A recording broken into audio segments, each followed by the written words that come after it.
अस्सलाम वालेकुम दोस्तों, मेगा सोप थी पंजाब वेरी ड्रामा जे नई एपिसोड में छा थींदो ऐं छा थियण वारो आहे।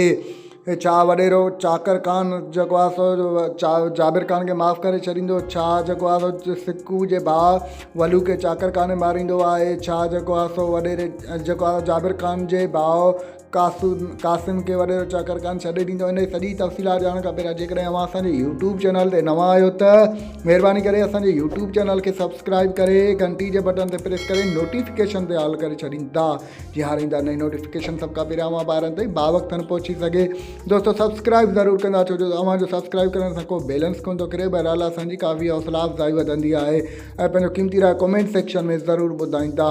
दोस्तों हाणे हलूं था पंहिंजी मेन ॻाल्हि ॿोल तरफ़। जीअं त mega soap serial Punjabi drama जे नई एपिसोड में तव्हां ॾिसंदो त हिकु नओं दिलचस्प इंट्रस्टिंग मोड़ अची वियो आहे, तव्हांखे ॾिसण वटां मिलंदो त जीअं ड्रामा जो नालो हुयो पंजाबी, ईअं ड्रामा हाणे हलणु शुरू थी वियो आहे। तव्हांखे ॾिसण वटां मिलंदो त हाणे वलू खे जेको आहे सो जाबिर खान मारींदो ऐं जॾहिं जेको आहे सिकू हुनखे ॾिसंदो ऐं सिकू हुनखे चवंदो तोए मुंहिंजे भाउ खे मारियो आहे, त जाबिर खान उन खे बि मारणु शुरू कंदो। ओॾां बि तव्हांखे ॾिसण वटां मिलंदो त कासिम खे जेको आहे सो वॾेरे जेको आहे सो दिलावर वारा हुनखे ॿधींदा ऐं उनखे सख़्तु खां सख़्तु सज़ा ॾियण जी कोशिशि कंदा ऐं उनखे चवंदा त जेको आहे वलू खे तोए मारियो आहे, रूंडे वारा सभु उनखे फासण जी कोशिशि कंदा।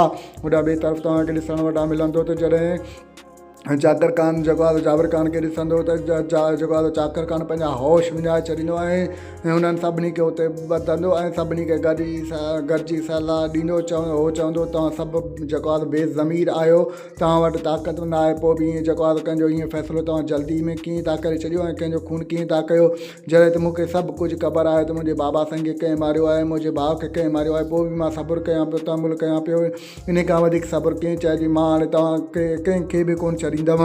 दोस्तों तव्हांजो छा राय हिन सॼी अपडेट जे बारे में पंहिंजो क़ीमती राय कमेंट सेक्शन में ज़रूरु ॿुधाईंदा।